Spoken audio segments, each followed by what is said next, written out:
Hey guys, welcome back to Wrestle News 365. Hope everyone is doing very, very well. Now, there is a ton of WWE news stories to get into today. There is so many to get into today. So let's get straight into today's stories. And let's start off talking about Jeff Hardy. Now, we spoke about Jeff Hardy yesterday here on the channel. Spoke about... Obviously, a lot of discussion has been going on about the future of Jeff Hardy, what's going on with his contract, and this all stems from his last two appearances from WWE. Of course, last week he lost to Jinder Mahal on an episode of Main Event, which certainly surprised a lot of people, and everyone said, well, does this mean that Jeff Hardy's contract expiring? Well, yesterday we spoke on the channel, we found out that's not the case. That never was the case. People that are claiming that Jeff Hardy's contract is set to expire soon are ignoring facts, to be honest, because Jeff Hardy himself announced last year, in 2020, he had signed a new deal. So Jeff Hardy's not going anywhere anytime soon. So people have then led to the next discussion, is Jeff Hardy being buried by WWE? Does he have heat backstage? What's going on with Jeff Hardy? There's got to be a reason. There's got to be a reason why Jeff Hardy's being booked this way. There's got to be a reason why Jeff Hardy is being booked badly and he lost to Jinder Mahal 2 weeks in a row, first on Main Event and now on Monday Night Raw, all that kind of stuff. Well, it's not anything. This is the concerning thing. This is like I spoke about yesterday. The concerning nature of this shouldn't be that Jeff Hardy, is his contract expiring? That's not happening. The key element when it comes to Jeff Hardy shouldn't be, he's being buried or he's being punished. The most disturbing thing is that WWE thinks they're doing the right thing here. They actually, none of it's accurate. None of it's accurate. So, as I mentioned, Jeff Hardy revealed during an interview in 2020 he had signed a new contract with WWE. He was also hoping for his previous WWE theme, the No More Words theme song, to return to the company once it began touring again. So that could be possibly later on this year. Maybe in August or something like that in the summer, once we start having fans regularly on WWE television. Now, the report noted, this is a report by WrestlingNews.co, that a possible change to Jeff Hardy's entrance song is still on the cards. It was also added that WWE is not burying Jeff Hardy and that the current scenario is just the outcome of WWE's talent rotation policy. This is fascinating. So WWE, according to this report, is simply rotating talent around, and WWE will push some of the superstars out of the spotlight. Angel Garza, Nikki Cross, and Humberto Carrillo lost their TV spots due to WWE's latest move. However, Cross recently returned to action on Main Event and expected to resume her program with Alexa Bliss soon on Monday Night Raw. This is what the report has to say, quote, "We are told that the change of theme music is still on the cards and he's not getting buried. We were told that WWE is simply rotating talent, so some people will be moved to the back burner for now. This essentially is what happened with wrestlers like Angel Garza, Nikki Cross, and Humberto Carrillo after being on the sidelines for months." This is reported by WrestlingNews.co. Again, I don't want to criticize the website and I don't want to criticize journalists unnecessarily or anything like that, but I think the idea or the narrative that there is any form of a rotation policy by WWE is laughable. There is not a rotation policy by WWE. There is no policy in terms of rotating talent in and out of storylines or a preservation of trying to keep talent fresh or trying to get other new talents over. If you've been featured on TV for a while, we're going to scale you back or anything like that. That's ludicrous. The reason, the scary thing is when it comes to the reason of Jeff Hardy not being booked properly or being booked badly on WWE television is there's just no plans. There's just no plans for Jeff Hardy at the moment, and for whatever reason, Jeff Hardy has fallen out of the limelight or the desire or the eyes of Vince McMahon and Bruce Pritchard. If Vince McMahon, Bruce Pritchard, and the creative team in WWE have something for Jeff Hardy or they think he needs to be featured prominently on the show, he will be featured prominently on the show. For whatever reason, it's like a toy box. WWE has been described as Vince McMahon's toy box, and sometimes when you're playing around with certain toys in your toy box, you have your favorites and you have your ones that you might play with for a little bit and then you get bored and they get thrown to the back of the toy box. That's what's happening with Jeff Hardy right now. And I think the idea of a report of saying that Angel Garza, Nikki Cross, or Humberto Carrillo, when they were taken off of television or they weren't being featured that much on television, is just a case of a rotation policy. That is absolutely ridiculous. I've never heard something so ludicrous in my life. I mean, it really is crazy. What happened to them is just what's happening to Jeff Hardy right now. And that is that Vince McMahon, Bruce Pritchard, the powers that be, they are bored with them at the moment. And they've decided that they are no longer the shiny new toy. They don't have anything to offer. They don't like this toy as much as the other toys on Monday Night Raw, and Vince McMahon is bored with them right now. I'm sure in a couple of months' time or in a couple of weeks' time, Jeff Hardy, remember, he's got 2 or 3 years left on a contract with WWE. At one point, Vince McMahon and Bruce Pritchard or someone in the creative team will come up with an idea for Jeff Hardy, and then suddenly Vince McMahon will love the Jeff Hardy character again. That's just what Vince McMahon does. Last year, Vince McMahon and Bruce Pritchard loved the idea of the Jeff Hardy addressing his demons and his substance abuse issues on television, exploiting them for financial gain, doing a redemption storyline with Sheamus and all that kind of stuff, resulting in a bar fight to culminate the feud. They loved that idea, so it was featured heavily on television. Since then, they've had no ideas for Jeff Hardy. They had a weird, bizarre storyline with Jeff Hardy and Elias because Jeff Hardy can sing, I guess, and he's in his own band, and Elias is a musical superstar, so they went with something there. Since then, nothing, and that will be the case with Jeff Hardy. And I think the idea of people thinking, oh, Jeff Hardy's being buried and all this kind of stuff, it's not. You just have to look at historically what Vince McMahon does for talent. And if he gets bored of talent, he, for whatever reason, is bored with Jeff Hardy. And it's a shame. I'm slightly skewed with this because I've been a Jeff Hardy fan for the majority of the time. I've been a pro wrestling fan. When I was a kid, I loved the Hardy Boys. They were one of my favorite tag teams. They really were. Back when you believed wrestling was real when you were a kid. Jeff Hardy was one of my favorites, and he is a former world champion, and the amount of money this guy has drawn throughout his career for whatever company he's been involved in is astronomical. It really is. So it's a real shame to see that he's not being featured in the best light now on WWE television and all that kind of stuff. It is a shame, but things can change on a dime, and maybe things will change in the coming future. I don't know. When it comes to WWE, we never know. Speaking of another superstar on Monday Night Raw, Keith Lee posted something on social media yesterday. He posted a series of cryptic tweets. This is in the middle of an absence, of course, that he has from WWE television. Keith Lee hasn't been seen on WWE television since February, but yesterday the Raw superstar took to Twitter to post two cryptic tweets. Lee tweeted in the afternoon yesterday that yesterday could be the day that can and will define his future. This is what he had to say, quote, "Today is a day that can and will define the future. The wheels can have motion and move forward, or they can stop completely. Make your wheels turn, accept no substitute."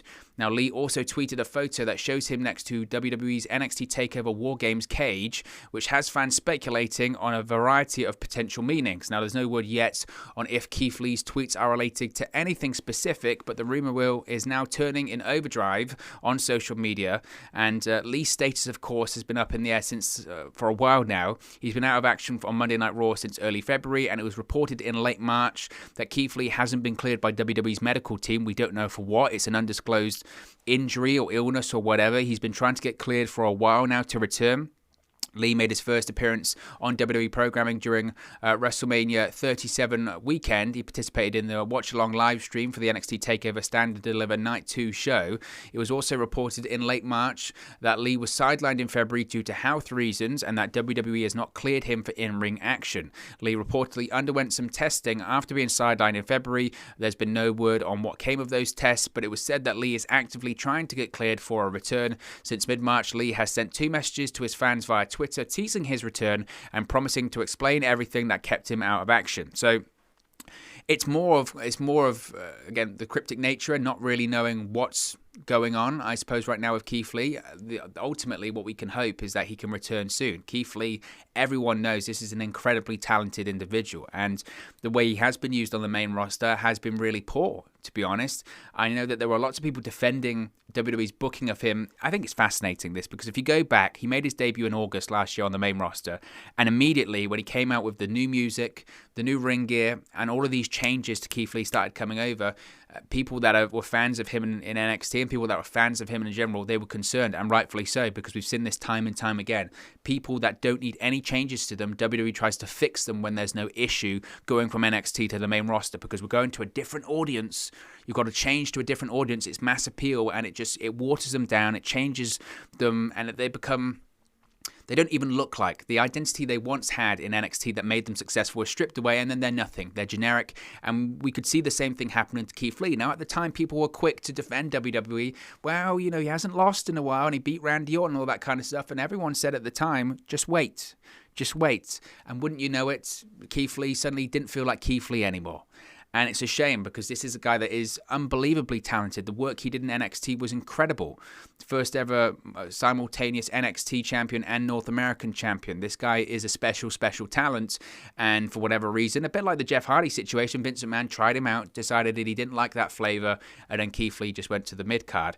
I'm just hoping that can be the case, not always, but can be the case in WWE, that once he comes back, talent can rise to the top, and Cream really can rise to the top in terms of talent. Not always, but I think we've got to remember Keith Lee's made his main roster debut with no fans in attendance. I think once fans are in attendance, because of the connection he has with the audience, hopefully that can push him over the line in terms of really going places on the main roster. The important thing, though, of course, is that he can return and is healthy to return. Again, we don't know the situation. We don't know the reasons he's off of television in terms of people are reporting health reasons or an injury. We don't know. The most important thing is that he can get back soon and he can be healthy and ready to return. So fingers crossed for that for Keith Lee. Speaking of Monday Night Raw, we'll stick on this as well because, of course, Eva Marie is returning to WWE. Last week's Monday Night Raw saw the return of Eva Marie to WWE after nearly 4 years away from the promotion. She claimed in a vignette she will be bringing the Evolution. Now, this week on Raw, WWE had a similar vignette where she delivered some inspirational quotes and claimed herself to be a super role model.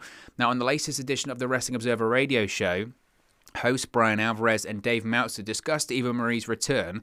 Meltzer reported that WWE's current plans are for Marie to return as a babyface. He also compared her current gimmick to the Emelina gimmick of former WWE superstar Emma, of course known as Tenille Dashwood in Impact Wrestling. This is what Bryan Alvarez had to say, quote, "We had another Eva Marie video package. There were 2 of them on this show, and I could be wrong here, but what they seem to be trying to do is be like a babyface motivational speaker." Now, this is what Meltzer had to say, quote, "The idea is she's a supermodel who's worked hard to become a supermodel, and somehow, the idea is that she's a celebrity who wants to help other people, so she is a babyface. It's weird. It's actually, if you think about it, a couple of years ago, right down to the Evolution, you remember Evolution? I mean, this is basically the Emma character they teased for like whatever it was, 6 months, and then 1 week she debuts, they drop the whole thing because they feel that she can't pull it off after months. Although Emma was a heel, but it's very similar to that character that they were doing with Emma years ago. So I would be really surprised. And again, this is kind of not my problem with Meltzer and Bryan Alvarez or anything like that, because I don't have a problem with them. But this is kind of, I think, where people need to be careful when they listen to the Wrestling Observer radio show or they listen to, say, Bryan Alvarez and Dave Meltzer. To me, is that necessarily backstage news or backstage scoops or exclusive news or anything like that? The answer is no, it's not. That is Dave Meltzer and Bryan Alvarez's opinion on what they are seeing. Now, they could be right. And if you watch the vignettes on Monday, it definitely felt like that. They're not necessarily wrong, but that is opinion. That is not a spoiler on WWE's plans or aims and objectives when it comes to Eva Marie's character. Ultimately, we don't know. We'll have to wait and see. If it is the direction that WWE are going in, that they want to have her as a babyface motivational speaker, I think that's crazy, because that will never work. I mean, it just won't work. The only reason it could work right now is because there are no fans in attendance. If there were fans in attendance, the reaction she would get inside of an arena would be no different to the reaction she got when she was on SmackDown in 2016 or when she was in WWE the years prior to that. It would be boos. It would be a largely negative reaction. The only way they could pull off this babyface version of her right now is that there are no fans in attendance to boo her out of the arena. Again, I don't know if that's necessarily the angle that they are going to go in. I would be very surprised if it was, because I just don't see that working. But it's certainly interesting. And those people that are saying, they get rid of the Iconics and they get rid of Mickie James and all that kind of stuff, that's very narrow-minded and very narrow-sighted, I think, as well, because Eva Marie's been under contract to WWE since like September or October last year. So they didn't get rid of Mickie James or the Iconics or anyone like that to bring Eva Marie back to Raw. That's just not factually accurate. We'll have to wait and see what happens. For better or for worse, it's got people talking. And I think that's what WWE wants. They want people talking about them, and they don't care if it's good or bad. Let's talk about Raw. Continue talking about Raw. Let's talk about the ratings, because they came out yesterday. Now, not really surprisingly, I suppose, Monday Night Raw's viewership is down for the go-home show of WrestleMania Backlash. According to Showbuzz Daily, the May 10th episode of Raw averaged 1.817 million viewers, which is down from last week's 1.872 million viewers. This week, of course, was the go-home show to WrestleMania Backlash, and Braun Strowman stood tall over the WWE Champion Bobby Lashley and Drew McIntyre ahead of their Triple Threat WWE Championship match on Sunday. Also this week, we would see more of Alexa Bliss and her friend Lily. They watched the women's 6-woman tag team match where Shayna Baszler lost due to a mysterious injury spontaneously occurring. Yet that happened. By the way, that's real. Elsewhere on the show, Randy Orton and Matt Riddle joined forces with the New Day, and they defeated in an 8-man tag team match. Who did they defeat? It was AJ Styles, Omos, Elias, and Jackson Riker. Now, Monday Night Raw, as it was the case last week, was the most watched program in the coveted 18 to 49 demographic this week, picking up a 0.53 rating. This week, the first hour was the most viewed hour. And it's not really surprising. The most viewed videos on YouTube as of right now include Drew McIntyre versus Bobby Lashley, which nearly drew 1 million viewers as of right now. And the second most was the 8-man tag team match, which drew just over 400,000 viewers. When it comes to the ratings of Raw, I think to be honest, they'll be happy. They'll be relatively happy because it was the top of the cable, top 150. I just think it's ironic that pretty much, how many years ago today? It's whatever's 99, so 22 years ago today, or the day of Raw on Monday, was the highest rated episode of Monday Night Raw ever. Something like ridiculous, like 8 million viewers tuned in to watch it. Absolutely incredible. And I'm not one of those people that likes necessarily to compare today's Raw to then, because it's just not a fair comparison, because it's night and day and television has changed dramatically. But if you watch that show on Monday, I'm stunned that 1.8 million people across 3 hours decided to watch that show. Well done.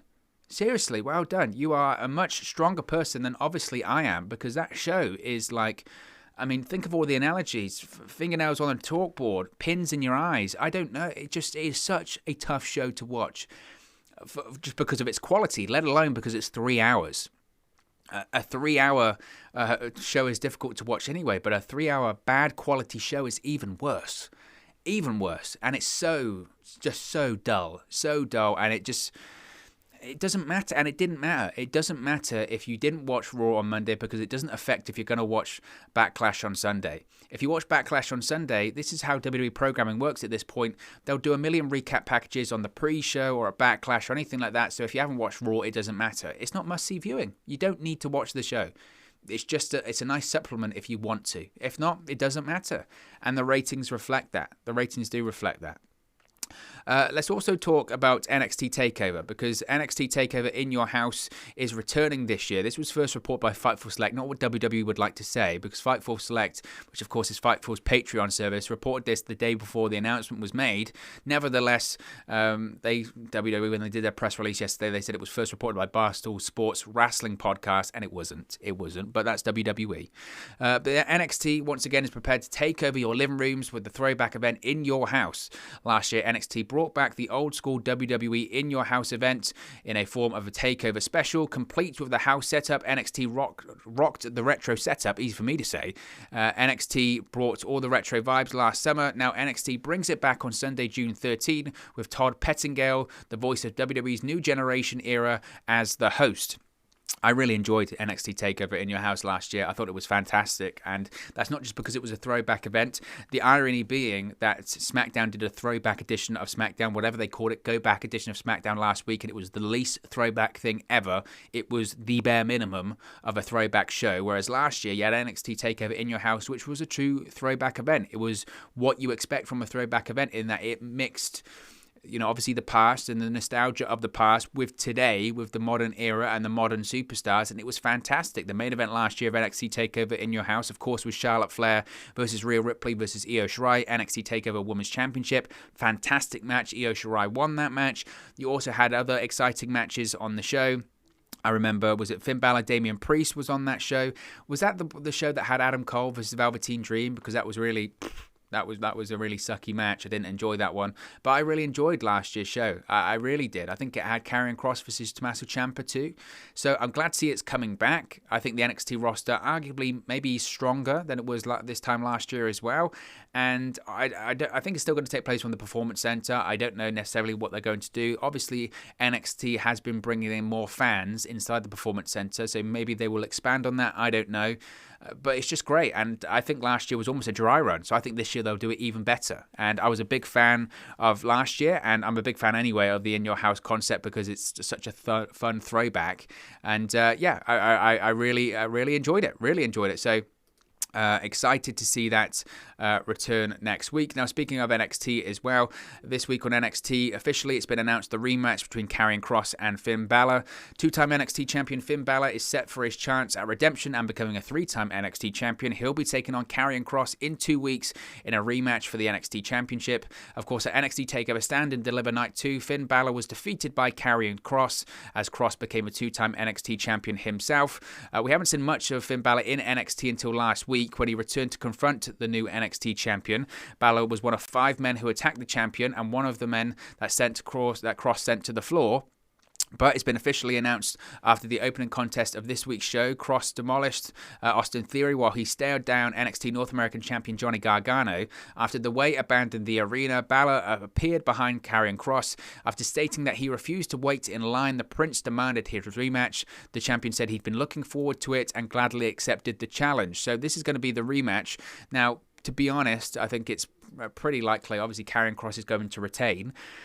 That would lead me to question who's going to be the challenger at NXT TakeOver in your house. Maybe it's going to be Johnny Gargano. I think obviously Karrion Kross is feuding with The Way. It's going to be maybe Kross versus Gargano in your house, which is fascinating because the way that Karrion Kross has been defeating people in NXT, you would think he dominates Johnny Gargano. So that's going to be interesting to see what they do for TakeOver in your house. Of course, you've got lots of people vying for the opportunity.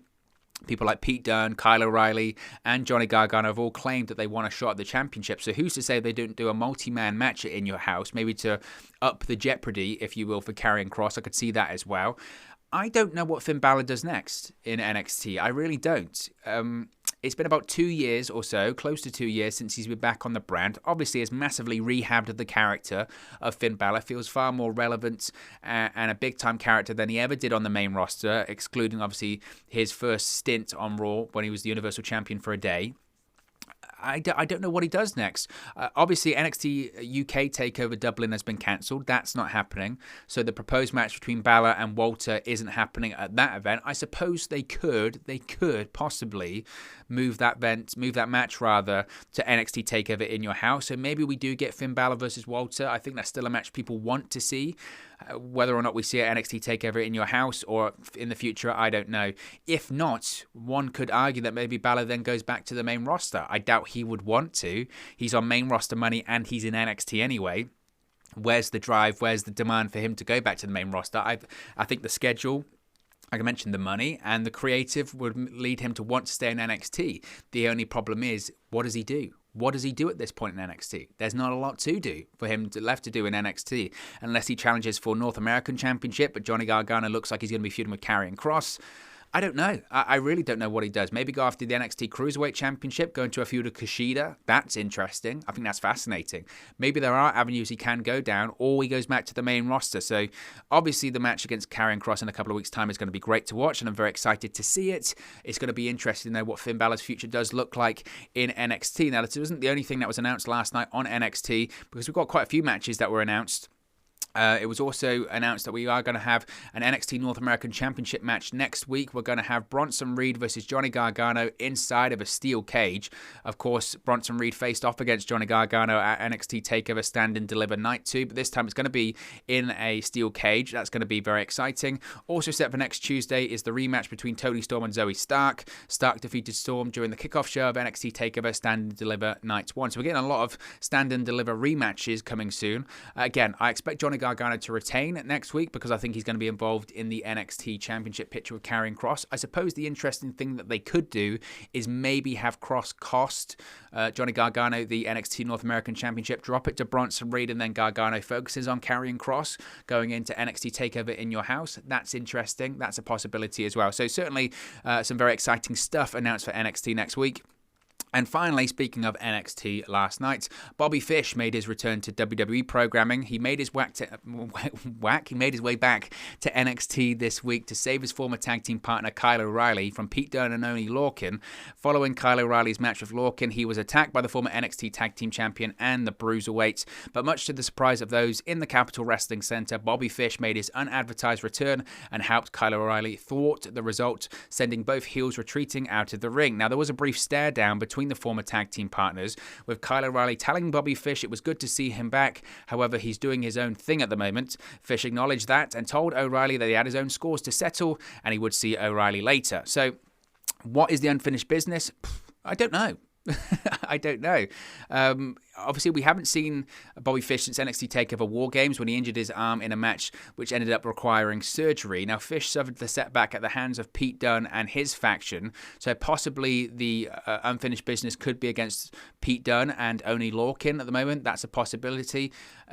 We could possibly see that NXT Takeover in your house. We could obviously see Bobby Fish maybe face off against the likes of Adam Cole. I don't know. I think maybe the most likely scenario is to see him face Pete Dunne. I think eventually we see Bobby Fish versus Kyle O'Reilly. I think Kyle O'Reilly's established himself at this point as a singles guy in NXT. I don't know if he's the top guy in NXT or he will ever be the top guy in NXT, but it feels inevitable, doesn't it, that Kyle O'Reilly is going to be feuding with everyone that was a member of the Undisputed Era, whether it's Adam Cole, which looks like that rivalry is near enough finished. Maybe it's going to be Bobby Fish next, and then what happens when Roderick Strong finally returns to NXT, which I think is a possibility as well. So there's lots of different things that are going to happen with Kyle O'Reilly, and I think they're all going to involve his former Undisputed Era faction. But look, guys, as always, this is just one man's opinion. What are your thoughts on all the WWE news stories we've spoken about today? Let me know your thoughts in the comment section below. I'll do my best to respond and reply to all of your comments. Really enjoy interacting with you guys, talking about WWE, AEW, Impact Wrestling, New Japan Pro Wrestling, all things pro wrestling here on the channel. So be sure to get involved in the community, drop a comment below. All opinions are welcome. If you have enjoyed this video, please do smash a like on the like button too. Really does help us out here on YouTube, go up the rankings and get into people's recommendation feeds if they haven't seen our videos previously. But most importantly, if you haven't already, please do subscribe to WrestleNews 365. You can do that by clicking the bottom right hand corner of the screen right now, or if you wait a few seconds, there'll be a subscribe button at the end of this video along with another video for you to watch. Thank you very much for watching, listening, streaming, or however you come across this video today, and I'll speak for you again very, very soon. Hey guys, thank you for watching, listening, streaming, or however you come across this video today. Be sure to click on the video on the right there to watch our next video, or click the bottom there to subscribe, or the bottom right hand corner. Thank you very much, and I'll speak to you again very soon.